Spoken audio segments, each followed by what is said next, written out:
사람들이 성경을 안 믿어서 이렇게 지옥에 가는 것이 아니고 성경 구조를 붙잡고 지옥에 간다는 그런 표현들을 썼습니다. 그래서 많은 사람들이 성경을 믿는다고 하지만은 올바로 성경을 나누어서 공부하지 않음으로 인해서 주님께서 제시하신 것과 다르게 자기 멋대로 자의적으로 해석함으로 인해서 성경 구절을 가지고 지옥에 간다는 표현을 썼고요. 그래서 그런 구절들을 저희가 쭉 살펴봤습니다. 그래서 마태복음 24장도 좀 봤고요. 야고보서도 좀 봤고요. 그리고 이제 히브리서 3장과 6장, 그리고 또 사도행전 같은 경우에도 그런 구절들이 되게 많이 있습니다. 저번 시간에는 1절부터 6절까지 저희가 살펴봤고요. 이제 히브리서를 6장을 시작을 했기 때문에 그냥 7절부터 20절까지 오늘 이제 보려고 합니다. 근데 이제 중요한 구절들은, 이렇게 겉으로 보기에 모순처럼 보이는 그 구절들은 저희가 이제 저번 시간에 살펴봤고, 오늘은 7절부터 재림과 관련된 부분들을 좀 보고자 합니다. 근데 교리적으로는 그렇게 이제 여기서부터는 어려운 건 없고요. 7절 한번 보도록 하겠습니다. 이는 땅이 그 위에 자주 내리는 비를 흡수하여 밭가는 자들에게 적합한 농작물을 내면 하나님께 복을 받으나 만일 가시와 엉겅퀴를 내면 버림을 당하고 저주함에 가까워서 그 마지막은 불사름이 되기 때문이라. 사랑하는 자들아, 우리가 이같이 말하지만 너희에게는 더 좋은 일들과 구원과 함께 올 일들이 있음을 확신하노라. 자, 여기서 지금 이제 6장 1절부터 6절까지는 구원을 잃어버릴 수 있다는 표현이 이렇게 나오면서 7절에 보시면 갑자기 비 이야기가 지금 여기서 나와요. 그래서 자주 내리는 비에 관한 이야기를 지금 하고 있는데, 재림과 관련해서 비의 이야기가 나오면 주님께서 재림하시기 전에 실제적인 비가 온다는 그런 의미입니다. 이거는 지금 은사주의자들이 말하는 것처럼 뭐 성령에 비해서 이런 게 전혀 아니고요. 실제로 비가 와요. 저번에도 제가 말씀을 드렸지만, 왜냐면은 대환란 때는 땅 자체가 적그리스도의 통치하에 있고 저주받은 그 기간이기 때문에 비가 안 와요. 여러분, 우리가 이제 그 비라는 것을 생각할 때 그냥 우리는 그 기후와 관련해서 우리가 태어나면서부터 비를 이렇게 맞고 이렇게 자란 사람들이기 때문에 비가 오고 이런 거를 별로 그렇게 특이하게 생각을 안 하거든요. 근데 노아의 홍수 이전에는 세상에 비라는 것 자체가 없었어요. 노아 홍수 이후부터 이제 땅의 기후가 변화되면서 이렇게 비가 내리기 시작한 거고요. 그리고 비가 이 지상에 내려온다는 것은 주님께서 이 지상에 아직도 자비를 베풀고 계시다는 그런 뜻이에요. 그래서 선인들에게 내려주는 비를 악인들도 그냥 그 선인 덕택에 그 자비를, 주님의 자비를 같이 받고 그냥 살아가는 거예요.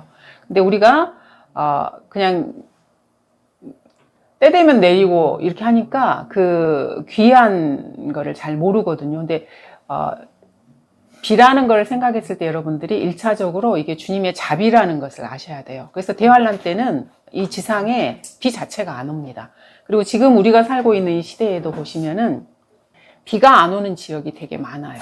그리고 그 지역이 점점점 넓혀져 가고 있어요. 그거는 그 땅에서 주님께서 주님의 자비를 그냥 거두어 가 버리시는 거거든요. 그래서 그 땅에 살고 있는 그 백성이 주님의 그 계명과 다른 식으로 살아가고 주님을 거역하고 그 죄가 극심하게 되면은 주님께서 그 사람들을 그 땅에서 그냥 내쫓아 버리셔요. 근데 그 중에 그 방법 중에 하나가 그 땅에 비를 안 줘 버리셔요. 그러니까 인간은 자기들이 아무리 잘난 척을 하고 뭐 머리가 좋고 뭐 우주를 가고 대단한 척 해도 주님이 비를 안 주면 살 수 없는 존재예요. 근데 그거를 인간들이 잘 모르는 거거든요. 그래서 여러분 아시다시피 사하라 사막도 크기가 계속해서 커지고 있어요. 옛날에는 그렇게 지금처럼 이렇게까지는 크진 않았는데, 그래서 계속 그 주님의 자비를 거두어가는 그 지역이 점점점 넓혀지는 거예요. 사람들이 죄가 이제 계속해서 차면은. 그리고 대환란 때는 그게 이제 극심하게 차기 때문에 아예 지구 전체적으로 비를 아예 안 주시는 것입니다. 그래서 주님께서 재림하시기 전에 비라는 표현이 나와요. 우리 많이 들어봤잖아요. 이른 비와 늦은 비. 근데 실제로 이거는 이른 비와 늦은 비예요. 중동 지역에서 실제로 내리는 비를 지금 말하는 것입니다.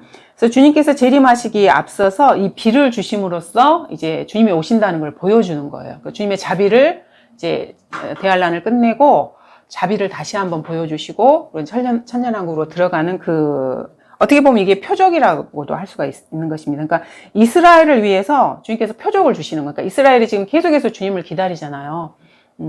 그 적그리스도한테 쫓겨다니면서 그러면 비가 오죠? 그러면 주님이 오시는 거야. 이걸 이제 아는 거예요. 왜냐하면 주님께서 자비를 이렇게 주시기 때문에. 그래서 이스라엘 입장에서는 이 대환란 기간에 비가 온다는 거, 그러니까 대환란 마지막을 말하는 거예요. 거의 끝날 쯤에 비가 온다는 것은 이게 주님께서 주시는 표적이에요. 그러니까 재림과 직결된다는 것을 알 수 있습니다.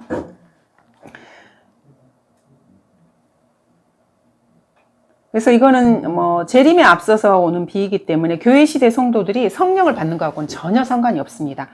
그리고 우리가 이제 그 야고보서도 대환란 서신이라 그랬잖아요. 그러니까 야고보서 5장에도 보시면은 비와 관련된 이야기가 나와요. 그러니까 재림과 관련해서 이 비가 같이 나오는 구절들을 구약에서도 많이 보실 수 있고요. 신약에서도 마찬가지입니다.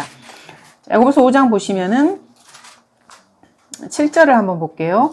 그러므로 형제들아 주께서 오실 때까지 인내하라. 자, 대환란 서신이죠. 야고보서가. 그래서 주님 오실 그 일정 기간 7년 대환란 동안에 인내로 끝까지 견디라고 말씀하시면서 보라 농부가 땅에서 나는 귀한 열매를 바라고 이른 비와 늦은 비를 받을 때까지 오래 참나니 너희도 인내하며 마음을 경고케 하라. 주의 오심이 가까움이라.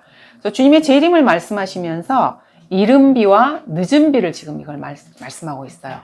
그러니까 이게 비유적으로 농부의 이야기를 해서 하는 것이기도 하지만은 실제적인 비라는 것을 여러분이 아셔야 됩니다. 그래서 인내로 기다리다가 비가 오면은 이스라엘이 주님이 이제 오시는구나. 이제 가까웠구나. 정말로 가까웠구나 하는 것을 이 비가 그 표적으로 보여주는 거예요. 이스라엘 사람들에게. 그래서 이거는 교회 시대 우리 성도들하고는 전혀 상관이 없다는 것을 아셔야 됩니다.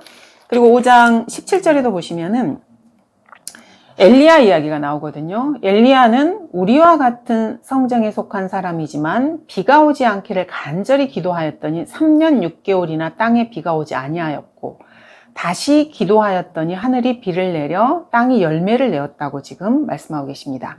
그래서 엘리야의 이 시대에 이거는 대환란의 모형을 보여주는 거예요. 그래서 우리가 구약에서 예수 그리스도의 초상을 많이 볼 수 있잖아요. 예표를 통해서. 모세를 통해서도 그러고 요셉을 통해서 해서 구약을 보시면은 그 예언적인 많은 모형들을 볼 수가 있어요. 그래서 이 엘리야 시대에 이거는 대환란의 모형 중에 하나예요. 그래서 엘리야가 기도로 비를 간구했더니 비가 내렸죠. 근데 이 엘리야가 대환란 시대에 다시 온다는 걸 우리가 알고 있잖아요. 그 두 증인 중에서 모세와 엘리야, 그래서 이것과 관련됩니다. 엘리야 때 주님께서 이렇게 기도로 비를 주신 이 이야기가 지금 나오고 있고요. 그래서 이 성경이 기록된 걸 이렇게 하나하나 보면은 그냥 이렇게 아무렇게나 되지 않았다는 걸 우리가 이게 알 수 있어요. 사람도 뭐 이렇게 글을 쓰거나 뭐 할 때 고심해서 쓰잖아요. 구상을 하고 어떤 내용을 기승전결로 해서 쓸까를, 뭐 소설도 마찬가지예요. 아무렇게나 쓴 거 절대 아니거든요. 인물 구도나 이런 거를 다 계획을 세운 다음에 그게 시간이 많이 걸려요. 그거를 바탕으로 해서 그 다음에 이제 이게 쓰는 거예요. 뭐 수필을 쓰든 뭐를 쓰든지가. 근데 하물며 하나님께서 성경을 쓰시는데 아무 생각 없이 썼다고 사람들이 생각을 하는 거예요. 뭐 인물을 쓰거나 뭐 숫자를 쓰거나 이게 하나하나 주님께서 계획하에 쓰셨다는 걸 여러분이 아셔야 됩니다. 그래서 엘리야, 모세 이런 사람들이 나오는 거는 이게 대환란과 관련된다는 것을 알 수 있습니다. 그리고 이제 출애굽 때도 보시면은 광야에서 이스라엘이 생활을 할 때 물도 없고 아무것도 없잖아요. 광야라는 것은. 근데 주님께서 그들이 옷도 해지지 아니하고 발도 부어오르지 않게 하셨다고 주님께서 말씀하셔요. 이것도 역시 대환란 때 이스라엘이 광야로 가는 것의 모형 중에 하나예요. 그래서 앞으로 있을 미래를 주님께서 구약 성경을 통해서 계속해서 이렇게 보여주고 계시는 것입니다. 신명기 8장 4절을 한번 볼게요. 그래서 이런 것들을 아시면 여러분들이 성경을 좀 더 이렇게 다각도로 볼 수가 있어요. 성경을 한 번 읽어서 이렇게 알 수 있는 책이 절대 아닙니다. 세상의 소설들처럼 그런 책이 아니기 때문에. 여러분이 성경도 아는 만큼 보이시는 거예요. 또 이렇게 보이는 만큼 더 열심히 공부하는 거고요. 8장 4절에 보시면은 이 40년 동안에 내 옷이 낡아 해지지 아니하였고 내 발이 부어오르지 아니하였느니라. 이렇게 말씀하고 계십니다. 이게 지금 대환란 때 이스라엘이 그 셀라페트라로 피신을 해서 거기서 주님으로부터 이렇게 부양을 받는 그런 예표라고 볼 수 있습니다. 그러니까 대환란이면 얼마나 곤비한 상황이겠어요. 그러한 상황에서 예수 그리스도의 재림 바로 직전에 주님께서 비를 주시는 것입니다. 자, 사무엘하도 한번 볼게요, 저희가. 사무엘하 23장에서 그러니까 성경에 나오는 그 표현들을 여러분들이 정확하게 잘 이해를 하셔야 돼요. 여러분 아시다시피 우주 만물 중에서 이제 우리가 볼 수 있는 것 중에서 주님을 예표하는 그 피조물이 있죠. 주님을 예표하는 피조물이 여러분 뭐라고 배우셨어요? 사무엘하 23장. 태양이잖아요, 태양. 그래서 그 우상 숭배자들이 태양을 많이 숭배하잖아요. 왜냐하면 그게 주님을 예표하기 때문에 그래요. 태양이라는 것 자체가. 왜냐하면 태양이 없으면 이 지구는 생명 자체가 없어요. 모든 생명이 태양으로부터 해서 오는 거거든요. 그래서 그 주님을 싫어하지만 그 우상 숭배자들도 아는 거예요. 그래서 주님의 모형이니 태양을 숭배하는 것입니다. 그래서 일본도 일장기도 그 태양을 나타내는 거고, 바알이나 그 우상들이 숭배하는 게 보통 태양이거든요. 그러면 성경에서도 태양이라는 표현이 많이 나와요. 그럼 이 태양과 관련해서 이게 주님과 관련된다는 걸 여러분이 아셔야 돼요. 태양이 이렇게 나오고 할 때. 사무엘하 23장 4절을 보시면은, 자, 그리하면 그가 해돋을 때에 아침 빛같이 되리니 곧 구름 없는 아침 같겠고, 여기도 지금 비가 나와요. 비 온 후에 맑게 반짝임으로 땅에서 돋아나는 연한 풀잎 같으리라 하셨도다. 여기서 보시면은 해돋을 때의 아침빛이라고 표현을 해요. 해돋을 때 아침. 여러분이 지금 이 교회 시대는 무슨 시대입니까? 밤이에요, 이 시대는. 그리고 아주 안전히 흑암에 쌓이는 게 대환란이에요. 그러니까 점점점 흑암으로 가는 거거든요. 그러면 대환란에서 완전 흑암이잖아요. 우리가 그 24시간을 이렇게 보면은 저녁, 밤, 그 다음에 닭이 울 때, 그 다음에 새벽 이렇게 나가는 거거든요. 그래서 이게 이렇게 성경에서 그 사경을 이렇게 1경, 2경, 3경, 4경 이렇게 예표로 많이 나오잖아요. 닭이 울고 그 다음에 이렇게 새벽이 오고, 마찬가지로 아침이라는 이 표현은요, 천년왕국을 말하는 거예요. 그러니까 이 흑암이 지나면, 그러니까 저녁 안전한 어둠이 지나면 아침이 밝아야 되잖아요. 그럼 아침이 밝으려면은 해가 떠야 되는 거잖아요. 그래서 지금 해 돋을 때의 아침 빛이라는 말은 해가 돋으면서 아침 빛이 오는데 이게 천년왕국으로 이어지는 걸 지금 말하는 거예요. 그러면 비가 온 다음에 아침이기 때문에 구름도 없고요. 그래서 이거를 비 온 후에 맑게 반짝이는 것이라고 지금 표현을 하고 있습니다. 그래서 이게 지금 사무엘 하에서는 전체적으로는 그냥 이런 것들을 잘 모르면 그냥 이건 시적인 표현이구나 이렇게 생각할 수도 있어요. 근데 하나하나 단어를 보면 이게요, 주님의 재림과 관련된 거예요. 태양은 주님을 이렇게 나타내는 거고, 밤은 이제 교회 시대에서 대환란으로 안전한 암흑으로 가서 천년왕국의 아침이고요.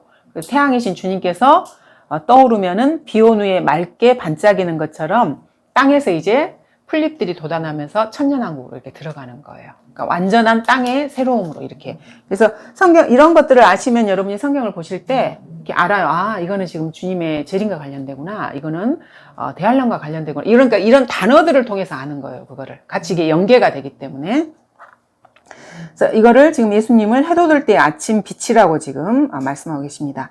그래서 주님께서 오시면은 세상을 의로 통치하셔요. 그래서 이게 아침 빛과 같고요. 그래서 예수 그리스도의 태양 같은 모습을 지금 이렇게 묘사하고 있는 것입니다. 그래서 주님을 태양으로 묘사하는 거는 성경에 아주 많이 나옵니다. 말라키도 저희가 한번 볼게요. 말라키 4장 2절에서. 그래서 오늘 내용은 사실은 조금 영적인 부분들보다 교리적인 부분들과 관련되고 어떻게 보면 조금 어려워요. 어려운 부분들인데 히브리서 6장을 그냥 시작을 했기 때문에 마무리하려고 그냥 하는 것입니다. 말라키 4장 2절에도 보시면은 주님이 태양으로 지금 묘사가 됩니다. 그러나 내 이름을 두려워하는 너희에게는 의의 태양이 그의 날개에 치유를 가지고 솟아오르리니 그리하면 너희는 나가서 외양간의 송아지들처럼 자라리라. 자, 의의 태양인데 이 태양이 지금 고딕체로 되어 있죠. 그죠? 그 의라는 표현이 나와요. 주님의 하나님의 의가 완벽하게 이루어지는 때가 천년왕국이에요. 그러니까 이 의의 태양이신 공의로 이 지구를 통치하시는 의의 태양이 그 날개에 치유를 가지고 오시는 거예요. 그러면 이제 그 천년왕국에서는 그 되기 전에 불구자나 소경이나 이런 사람들을 다 치유를 시켜주세요. 주님께 초림 때 그렇게 해주셨잖아요. 그러니까 주님께서 초림 때 표적으로서 본인이 천년왕국의 왕이라는 표적으로서 사람들을 치유를 시켜주신 거예요. 그러니까 요거를 여러분들이 잘 아셔야 돼요. 그러니까 주님이 이유 없이 사람들을 치유하시고 그냥 불쌍해서 치유해준 그것이 아니에요. 내가 왕이라는 것을 그 치유를 통해서 보여주시는 거예요. 이거를 표적이라고 말을 하는 거거든요. 그래서 이렇게 사람들을 치유하는 거는요, 천년왕국과 연결이 돼요. 근데 이거를 모르는 사람들이 이 교회 시대에 지금 자기들이 무슨 치유자라고 이런 그런 이상한 짓을 막 하고, 그래서 지금 이 성경을 모르기 때문에 우리나라에 이 은사주의가 득세하는 거예요. 성경을 나누어서 공부할 줄 모르기 때문에 그런 것입니다. 주님이 오시면은 의의 태양이시고 공의로 이 세상을 심판하시기 때문에 그 전에 모든 잘못된 것들을 다 이렇게 원상태로 복귀시키는 거예요. 그래서 땅도 다시 거듭나요. 이거를 우리가 중생이라고 말하거든요. 인간이 거듭나는 것은 이 교회 시대에 우리 그리스도인들이 예수 그리스도의 보혈을 믿어서 거듭나는 거고요. 땅이 거듭나는 것은 주님이 재림하시면서 그 피로, 그러니까 6,000년 인류 역사 6,000년 동안 사람들이 계속해서 사람을 서로 죽이면서 피를 흘렸잖아요. 땅이 깨끗해지는 거는요, 피 흘린 자의 피밖에 없어요. 그래서 주님께서 그 2억의 군대를 죽이셔서 그 더러워진 땅을 그 피로 깨끗하게 하시는 거예요. 그래서 땅이 다시 거듭나게 되는 것입니다. 그래서 이 모든 것들이 다 이렇게 연결이 되어 있어요. 그래서 그 피가 주님이 타고 오시는 말 곱비까지 이렇게 차오르는 거예요. 그 피로 땅이 정결하게 되는 것입니다. 그래서 이 땅도 이렇게 정결하게 되고요. 그 날개에 치유를 가지고 오신다 그랬잖아요. 그러니까 주님께서 초림 때에는 초림과 재림이 같이 있는 상황이었어요. 그러니까 이스라엘이 예수님을 받아들이면은 천년왕국이, 그러니까 대환란과 이어져서 천년왕국이 이어지는 시대이기 때문에 그래서 주님께서 사람들을 이렇게 치유시켜 주시는 거예요. 이게 그 천년왕국의 표적인 것입니다. 왕국복음의 표적인 것이고. 그래서 여러분들이 이 부분을 잘 이해하셔야 돼요. 그래야 그 이상한 사람들이 왜 그렇게 하는지 우리가 그걸 알아요. 이거를 이해를 못하기 때문에 그러는 거예요. 이거를 성경 자체를 이해를 못하기 때문에. 자, 그리고 이제 교회 시대를 밤이라고 표현하는 걸 저희가 한번 보도록 하겠습니다. 마가복음 13장을 한번 볼게요. 13장 35절에 자, 그러므로 깨어있으라. 그 집주인이 언제 올는지, 저녁일는지, 밤중일는지, 닭이 울 때일는지, 아니면 아침일는지 너희가 모르기 때문이라. 지금 이게 4개의 경점으로 지금 이렇게 나눠줬죠. 그래서 저녁, 그럼 우리가 보통 저녁 6시에서 9시까지를 저녁이라 그래요. 그 다음에 9시부터 12시가 밤중이고요. 그 다음에 새벽 12시에서 3시까지를 닭이 울 때. 그 다음에 이제 3시부터 6시까지를 새벽이라고 표현을 하거든요. 그러니까 그때 이제 태양이 떠오르는 거잖아요. 지금 이 시대는 밤이에요. 밤중입니다. 예수님께서 재림하시면은 새로운 아침인 천년왕국이 시작되는 것입니다. 그래서 예수 그리스도의 재림을 비온 후에 찬란한 의의 태양이 이렇게 떠오르는 것으로 성경에서 지금 묘사를 하고 있는 것입니다. 그래서 비와 관련된 이 엘리야의 사역은 대환란 때도 있는 건데 그건 이제 계시록 11장에 저희가 저번에 살펴봤기 때문에 이번에는 보지 않겠습니다. 아까 말씀드린 것처럼 땅에 비를 내려주시는 것은 하나님의 자비를 나타내는 것이고요. 자, 요엘서 하나만 더 보겠습니다. 이른 비와 늦은 비와 관련해서 요엘서 2장. 그 은사주의자들이 이거 진짜 많이 인용하거든요. 요엘서. 그래서 자기들이 성령의 비를 받았다고 거짓말을 해요. 그래서 베드로가 이 요엘서를 사도행전 2장에서 인용하거든요. 그러면 왜 재림과 관련된 이거를 베드로가 사도행전 2장에서 인용을 했을까? 오실 수 있기 때문에 그래요. 그러니까 그 베드로가 설교를 했을 때 이스라엘이 민족적으로 예수님을 받아들이면 재림이 되는 거예요. 물론 이제 그 전에 교회가 휴거가 있고 짤막하게 대환란도 있고요. 그런 것들이 구약에서 예언된 것들이 이렇게 건너뛰지 않고 실제로 다 일어나요. 휴거도 있고 대환란도 있고 그 다음에 바로 주님의 재림도 있고. 그래서 그것이 가능한 시대였기 때문에 베드로가 이 요엘서를 인용한 거예요. 2장 보시면은 2장 23절을 보시면은 너희 시온의 자녀들아 그때 즐거워하고 주 너희 하나님을 기뻐하라. 이는 그가 이른 비를 너희에게 적절히 주셨으며 또 그가 너희를 위하여 비를 내려주시되 이른 비와 늦은 비를 첫째 달에 내리게 하실 것임이라. 그래서 재림 직전에 있을 이른 비와 늦은 비를 지금 말하고 있는 것입니다. 자, 자, 그런데 이 시대의 은사주의자들은 그 사도행전 2장에서 성령님께서 오셨던 그거를 이른비라고 말하고요. 그 다음에 지금 자기들이 그 받고 있는 그거를 늦은비라 그래요. 뭐 이른비와 늦은비가 2000년 이상의 차이가 있는 거예요. 그 시간적 간격이. 근데 성경에 보시면은 이른비와 늦은비를 첫째 달, 같은 달에 내려주시는 거예요, 지금 이게. 첫째 달에 내리게 해줄. 그러니까 이 사람들은 성경을 너무나 자기들 멋대로 봐요. 문자 그대로 보지 않고요. 이른비와 늦은비는 성령의 비가 절대 아닙니다. 그 다음에 호세아서도 저희가 한번 보겠습니다. 호세아서 6장에도 보시면은 그 앞쪽입니다. 호세아서 6장 3절에도 보시면은 만일 우리가 계속 주를 알고자 하면 그때 우리가 알게 되리라. 그의 나오심은 아침처럼 마련되어 있으면, 그러니까 주님의 오심을 지금 아침이라고 표현하고 있죠. 그는 우리에게 비처럼 오시리니 땅에 내리는 늦은 비와 이른 비처럼 오시리라. 그래서 주님 재림과 관련해서 아침이라는 표현, 아까 저희가 봤던 태양이라는 표현, 그리고 여기서 이른 비, 늦은 비, 이런 것들이 같이 지금 맞물려 있습니다. 그래서 이런 것들이 성경에서 나오면은 여러분들이 주님의 재림과 관련이 되어 있구나, 이거를 이렇게 생각을 하시면 됩니다. 자, 그리고 이제 아까 저기 보시면은 그 표현들 중에서 농작물과 관련된 표현이 있어요. 아까 제가 야고보서에서도 농부가 농사 지을 때 이른 비와 늦은 비를 주신다는 이렇게 표현이 있고요. 그리고 여기도 보시면은 적합한 농작물에게 이런 걸 주신다는 그런 표현이 나오거든요. 7절에 보시면은 흡수하여 밭가는 자들에게 적합한 농작물을 내면 하나님께 복을 받는다. 이렇게 지금 표현이, 적합한 농작물이라는 표현이 지금 나오죠. 자, 농작물, 우리 그리스도인들도 first fruit이라고 첫 열매들에 속한 사람들입니다. 그래서 예수님께서 부활하셨을 때 예수님의 그 부활과 관련돼서 이거를 첫 열매들이라고 표현을 해요. 자, 예수님이 혼자 부활을 하셨는데 표현이 첫 열매들이에요. 들로 지금 이렇게 됐거든요. 왜냐면은 그때 구약 성도들의 일부와 같이 부활을 하셨어요. 첫 열매들에 예수님과 이 구약 성도가 같이 포함이 되고요. 그래서 저희가 알고 있는 것처럼 그 휴거가 3단계로 이렇게 이루어지잖아요. 이 첫 열매들이 있고요. 그다음 교회 시대에 우리가 이제 그 본격적으로 이렇게 휴거되는 것을 그러니까 추수라고 표현을 하고요. 그다음에 대환란 때 환란 성도가 휴거되는 걸 이삭줍기라고 표현이 되거든요. 이게 이제 그 이스라엘에서 농사 지을 때 그 보편적인 과정이에요.